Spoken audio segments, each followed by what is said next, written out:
नमस्कार, मैं हूं सोनी और आप देख रहे हैं एक्सप्रेस न्यूज भारत। बगरू नगर पालिका चेयरमैन मालूराम मीणा ने बगरू के विकास कार्यों को लेकर एक्सप्रेस न्यूज भारत के संवाददाता वसीम खान से खास बातचीत की। इस दौरान चेयरमैन ने क्या कुछ कहा, देखिए इस रिपोर्ट में। बगरू नगर पालिका के चेयरमैन मालूराम मीणा जी, आइए जानते हैं पिछले 2.5 साल में यहाँ के जो चेयरमैन इनके द्वारा किए गए कार्यों के बारे में। सर, 2.5 साल का जो कार्यकाल रहा, कैसा रहा आपका? मेरा 2.5 साल का कार्यकाल रहा, वो एक तरह से बगरू के विकास के लिए गिना जाएगा। मेरे बनने के बाद हर क्षेत्र में बहुत सारा विकास हुआ है। बहुत सारी जो महत्वपूर्ण सड़कें थी बगरू की, जैसे बाईपास रोड था जो वर्षों से क्षतिग्रस्त था और आम जनता परेशान थी, तो वो रोड बना। बहुत सारी नालियाँ, ड्रेनेज जो बगरू में पानी भरता था, उन नालियों को जहाँ खुदाई कराने की आवश्यकता पड़ी खुदाई करवाई, जहाँ बॉक्स डलवाने पड़े बॉक्स डलवाए और मूलभूत समस्याओं को हमने कम किया। इसके साथ साथ रोड के बारे में बताऊं, रोड तो इतनी बना दी मुझे कि मैं गिनाऊंगा तो 1 घंटा मेरे को रोडों को गिनाने के लिए चाहिए। रोड निर्माण का काम हमारे हिसाब से बहुत सा, मतलब हर वार्ड में मतलब कम से कम 50 नई रोडें नगर, मतलब वार्ड गलियों में हुई, मुख्य रोडें हुई और 20 किलोमीटर मुख्यमंत्री बजट घोषणा की रोडें 20 किलोमीटर भी हमारे क्षेत्र में बन चुकी है और 20 किलोमीटर का प्रस्ताव टेंडर हो चुके हैं। शीघ्र ही उनका काम चालू हो जाएगा। तो रोडों के मामले में बहुत बड़ा बगरू ने एक उपलब्धि हासिल की है कि मुझे लग रहा है कि देश आज़ाद होने के बाद पहली बार बगरू में एक साथ इतनी रोडें इन 2.5 साल में बनी हैं। इसमें मुख्यमंत्री का भी बहुत बड़ा योगदान है, हमारे विधायक हैं उनका भी है और नगर पालिका का तो है ही है, क्योंकि नगर पालिका के माध्यम से अधिकतर रोडें यहाँ हमारे यहाँ बनी है। सर, जानना चाहेंगे कि 2.5 साल पहले आपके इस बगरू नगर पालिका में समस्या क्या थी? 2.5 साल पहले बगरू नगर पालिका में एक पानी की समस्या थी बहुत बड़ी, जो अभी हमारे मुख्यमंत्री और विधायक साहब के सहयोग से बिशपपुर का पानी बगरू को भूखे कस्बे को पानी मिलना चालू हो गया। इसके अलावा सफाई की समस्या थी। बगरू में पानी भरता था बहुत ज़्यादा, जो एससी के जो निचला इलाका था उसमें जब भी बरसात आती पानी भरता था। मैंने आने के बाद उसका खुद ने सर्वे किया, उसका वो किया हमने, भाई किस तरह से पानी कम हो सकता है, और उसी हिसाब से हमने वहाँ जो अवरोध थे नाले उस पानी के रास्ते में, उनको खुद खड़े रह के उनको जो जो झाड़ियाँ थी, जहाँ नाले खुदवाने थे वहाँ नाले खुदवाए, जहाँ बॉक्स डालने चाहिए थे वहाँ बॉक्स डाले और उस पानी को बिल्कुल क्लियर कर दिया। तो पिछले 2 साल में कितनी तेज़ बरसात आए, बगरू में बहुत ज़्यादा बरसात के ओवरफ्लो वाला पानी बढ़ता है, जो नालियों से कैपेसिटी का ज़्यादा पानी होता है वही बढ़ता है। बाकी सारे नाले हमारे हमने साफ करके बिल्कुल पानी को शहर से बाहर निकाल दिया, जिससे लोगों को फ़ायदा मिला। और पहले थोड़ा सा पानी में बाढ़ की स्थिति बन जाती थी, लेकिन आज कोई ये नहीं कह सकता कि कितनी बरसात बरसे बगरू में ऐसी कोई स्थिति पैदा नहीं हो सकती है। और पानी के लिए जो मैंने बताया कि भाई पानी का हमारा मुख्य पानी का मुद्दा था, वो बगरू शहर का करीब 90% समाप्त हो चुका है। 10% जहाँ लाइनें खराब है, लाइनें टूटी हुई है, उसके लिए भी हमारे जो पीएचडी के इंजीनियर वो लग रहे हैं कि भाई उनको दुरुस्ती करके उसका एक मूव करवा रहे हैं हम सर्वे, भाई कहाँ से क्या समस्या है उसको हम जल्दी खत्म कर देंगे। इसके साथ साथ बैठने के लिए हमारे बस स्टैंड नहीं थे।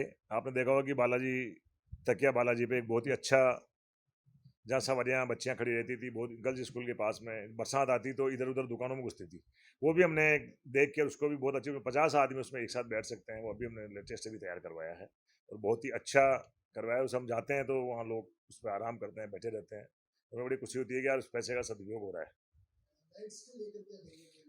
रोड लाइट पहले से बहुत सारी लाइटें हमने, जो पहले रोड लाइटें थी उसके अलावा बहुत सारी लाइटें लगवा दी हमने बगरू, क्योंकि बगरू बढ़ता हुआ शहर है, रोज़ नई नई कॉलोनियाँ बढ़ती है, तो उन रोड में हमने काफ़ी आने के बाद में करीबन 200 पोल नए लगवा के उनमें फेज वायर लगवा के, जहाँ मूलभूत समस्या थी लाइट की वो ही उन्हें दूर करवाई है। अभी हमने देखा कि लाइट का बिल बहुत ज़्यादा आने लग गया, इसलिए हमने इस महीने से ये कर दिया है कि भाई ज़्यादा लाइटें हम नहीं लगाएंगे, क्योंकि पैसा भी चाहिए, सुविधा के साथ पैसा पे करना पड़ेगा। पैसा बहुत ज़्यादा बिल आ रहा है हमारे यहाँ, तो उसके लिए हम सोच रहे हैं कि अभी उस लाइटों को जो है उनमें से भी हम कम करवाने की सोच रहे हैं कि भाई कुछ लाइटों को अनावश्यक रूप से लगी हुई है तो उनको किसी राजनीतिक प्रभाव के लिए उसको लगा दी गई है, तो उसको हम वापस हटा के भाई बिल भी हम कंट्रोल में रखेंगे, क्योंकि पैसा आना है, जनता का पैसा जाना है, तो जितनी लाइटें आवश्यकता होगी उतनी हम रखेंगे। कुछ लाइटें मैं कम भी करूंगा, ये मेरा व्यक्तिगत वो सर्वे करवा रहा हूँ, भाई जहाँ आवश्यकता नहीं है वहाँ कम करके, जहाँ आवश्यकता होगी वहाँ लगवा देंगे। और लाइट की व्यवस्था ठीक है हमारे बगरू में, ऐसा कुछ नहीं है भाई कोई बहुत ज़्यादा समस्या है। सफाई व्यवस्था पर किस तरह से ध्यान दिया गया? सफाई व्यवस्था पे ऐसे है, बिल्कुल हमारे मुख्य बाजारों की सफाई हम दोनों टाइम करवाते हैं और कॉलोनियों में दोपहर बाद और 7 दिन में एक राउंड बना रखा है हमने भाई, जो बाहर की कॉलोनियाँ जहाँ कचरा कम होता है, अधिकतर तो डोर टू डोर कचरा प्रबंधन हमारा है, उसमें हम लोग हमारे वो जाते हैं ऑटो टिपर, वो डाल के ले आते हैं। उसके अलावा मुख्य बाज़ारों में जो दुकानदार हैं उनका कचरा हम बिल्कुल साफ़ करवाते हैं। और कॉलोनियों में बाहर के वार्ड है उनमें भी हम 7 दिन या 15 दिन जैसी रिक्वायरमेंट पड़ती है भाई, कहीं 7 दिन में कचरा हो जाता है तो 7 दिन में हम वो भेज देते हैं। ऑटो टिपर हमारे रोज आते हैं, लेकिन इसके अलावा हम जैसे ही वो ट्रैक्टर भेज के, या तो शिकायत आती है जब भेज देते हैं, या हमें पता, हमने राउंड बना रखा है भाई 15 दिन में 10 दिन में एक बार उसको देख लें। और सुबह सुबह मैं खुद मोटरसाइकिल लेके पूरे बाजार में घूमता हूँ भाई, कोई नाली जाम है या है तो उसको तुरंत मैं खुद खड़ा रह के बुला के जमादार को मेरे सामने उसको साफ करवाता हूँ, जिससे हमारे नाली की समस्या नहीं है। क्योंकि कई बार थोड़ा सा कचरा 2 दिन उसको साफ नहीं करेंगे तो पूरा रोड खराब कर देगा वो।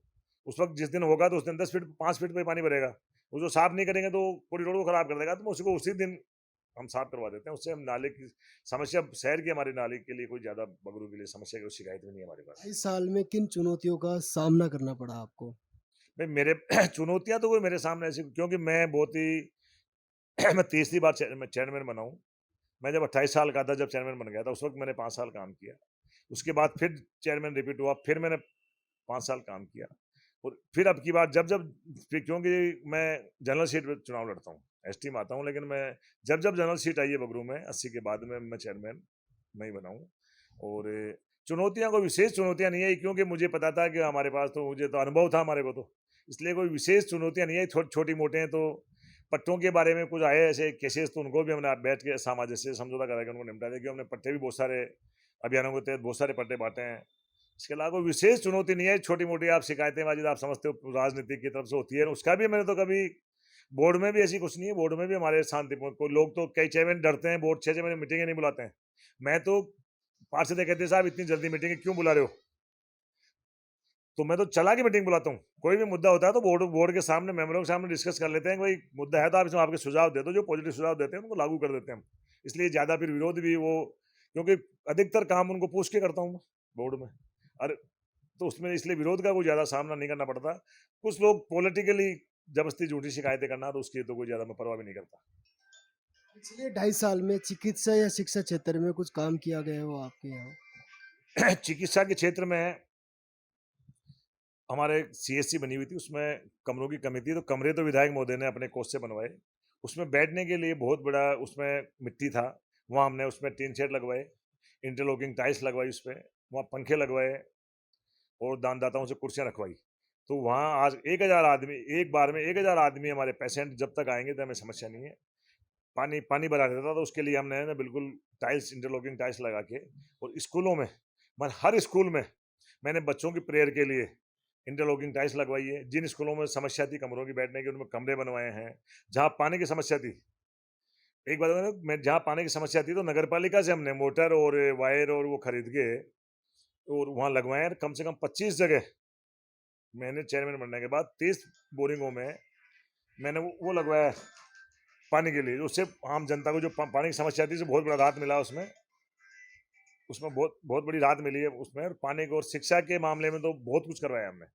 हर स्कूल में जहाँ समस्या थी, स्कूल में जहाँ भी, कई जगह टीन शेड लगवाए हमने, कमरे बनवाए हैं, इंटरलॉकिंग टाइल्स लगवाई है। पानी की व्यवस्था नहीं थी, बाथरूम नहीं थे बच्चों के लिए, बच्चियों के लिए। हमने बालिका विद्यालय में 25 लाख रुपए लगा के, जो सीनियर बालिका विद्यालय जिसमें 1200 बच्चियां पढ़ती है, 25 लाख रुपए लगे आधुनिक शौचालय हमने बच्चियों के लिए बनवाया है। जो हमारे छोटे स्कूल्स थे उनमें भी बहुत सारे शौचालय, हर स्कूल में, मुझे लगता नहीं कि जिस स्कूल में हमारे बगल में शौचालय नहीं होगा। मेरे बनने के बाद मैंने बिल्कुल कम से कम 20 शौचालय स्कूलों में बनवाए हैं। टीचर्स के लिए भी बहुत सारी व्यवस्थाएं हमने की है। और इसके अलावा शिक्षा के क्षेत्र में हर स्कूल में जो भी मूलभूत सुविधाएं थी ना, वो हमने प्रोवाइड करवाई है। जानना चाहेंगे कि 2.5 साल का लेकर फ्यूचर प्लानिंग क्या है? एक आदर्श आपका बगरू रहे उसको लेकर। हमारा ये है कि बगरू की जो मूलभूत समस्याएं जो भी हमारे पास आती है, चाहे पार्षद बताएं चाहे आम जनता बताएं, उसका मैं खुद, हम दिखवाते हैं उसको। मैं व्यक्तिगत, क्योंकि मैं बहुत राजनीति में और बहुत बार रह चुका, तो मैं इससे प्रैक्टिकल रहता हूँ, तो मैं समस्या बताता हूँ, उसमें एनालिसिस करते हैं कि यार इस समस्या वास्तव में कैसे मिट सकती है, कितनी समस्या है, कैसे मिटेगी, कितना खर्चा आएगा। अगर जितना हमारे पास फंड उपलब्ध होता है उसके हिसाब से हम करवाते हैं। आने वाले टाइम में हम स्कूल में नगर पालिका के साथ साथ हमने एक विकास समिति भी, एक बगरू विकास समिति बनाई है, जिसका अध्यक्ष भी मैं हूँ। और आने वाले टाइम में हम चाहते हैं कि हमारे जो भी गवर्नमेंट स्कूल है उसमें बच्चों के लिए फर्नीचर हो, पीने के लिए पानी हो, सबको लाइट की कोई समस्या नहीं है, हर कमरे में पंखा होना चाहिए, स्मार्ट क्लासरूम होने चाहिए, क्योंकि आजकल आधुनिक कंप्यूटर का ज़माना है। प्राइवेट स्कूलों में स्मार्ट क्लासरूम होते हैं, तो बच्चे देखते हैं वैसी ही सुविधाएँ हम एक विकास समिति के माध्यम से हमने तय किया है कि हम गाँव से कम 1 करोड़ रुपए इकट्ठा करके और विकास समिति के माध्यम से स्कूलों का बहुत ही अच्छा विकास करवाएँगे। और उसमें जो नगर पालिका की तरफ से जो हम करवा रहे हैं, वो तो हमारा काम चल ही रहा है। इसके साथ-साथ में हमने एक उपलब्धि और करवाई थी कि जो पानी की समस्या बगरू को देखते हुए हमने वाटर हार्वेस्टिंग के जो पुराने कुएँ थे, 8-10 कुओं में रोड का पानी एक चैम्बर बना के उन कुओं में डाला और उसका उस डालने से हमारे 10 में से 8 में पॉजिटिव वो आया कि जिनके पास बोरिंग थे उनमें मीठा पानी हो गया और पानी का जल स्तर ऊपर बढ़ गया। तो हमने 10 जगह अलग से अलग हट के हमने काम किया था, उसमें 10 लाख रुपए का टेंडर लगवा के हमने चैम्बर बना के पाइपलाइन डाल के जो पुराने कुएँ थे उन कुओं में हमने पानी डाल दिया। उनसे बहुत सारा पानी बरसात का जो नालियों में बह के जाता वो उनमें नहीं जाके उन कुओं में चला गया और उससे ये रहा कि हमारे बहुत अच्छा पानी उनके आस-पास जो बोरिंग थे उनमें अच्छा मीठा पानी आ रहा है। उसका रिजल्ट मिला और आगे भी मैं सोच रहा हूँ कि वो 10 एक कुओं और हम नेक्स्ट में करवाएँगे जिससे कि आम